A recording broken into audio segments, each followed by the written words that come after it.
4 mark നേടാം. നമുക്കറിയുന്ന കാര്യമാണ് മെക്കാനിക്കൽ എനർജി യാന്ത്രികോർജം 2 ടൈപ്പാണ്. പൊട്ടൻഷ്യൽ എനർജി സ്ഥിതികോർജവും കൈനറ്റിക് എനർജി ഗതികോർജവും. പൊട്ടൻഷ്യൽ എനർജി 2 രീതിയിലാണ് നമുക്ക് കിട്ടുക. ഒന്ന് ഉയരം കൊണ്ടും കിട്ടും, ഒന്ന് കോൺഫിഗറേഷൻ കൊണ്ടും കിട്ടും. ഇനി കൈനറ്റിക് എനർജി കിട്ടണമെന്നുണ്ടെങ്കിൽ ആ ബോഡി മൂവ് ചെയ്യണം, ആ ബോഡിക്ക് വെലോസിറ്റി ഉണ്ടായിരിക്കണം. സോ നമുക്ക് ഇവിടെ കുറച്ച് സന്ദർഭങ്ങൾ തന്നിട്ടുണ്ട്. അതിൽ ഏത് ടൈപ്പാണുള്ളത് എന്ന് നമ്മളോട് പറയാനാണ് പറഞ്ഞിരിക്കുന്നത്.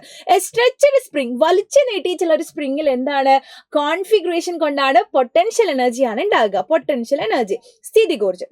Next, a bullet fired from a gun, അല്ലെ, ഒരു തോക്കിൽ നിന്നും പായുന്ന ഒരു വെടിയുണ്ട്. ആ ബുള്ളറ്റിനെ സംബന്ധിച്ചിടത്തോളം ആ ബുള്ളറ്റ് മൂവിങ് ആണ്. അപ്പൊ മൂവ് ചെയ്യുമ്പോൾ ഉണ്ടാകുന്ന എനർജിയാണ് കൈനറ്റിക് എനർജി അല്ലെങ്കിൽ ഗതികോർജം.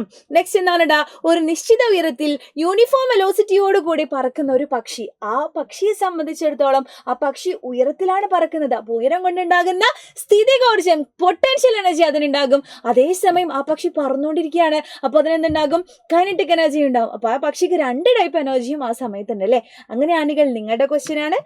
ഇതിന്റെ ആൻസർ താഴെ കമന്റ് ചെയ്യാം.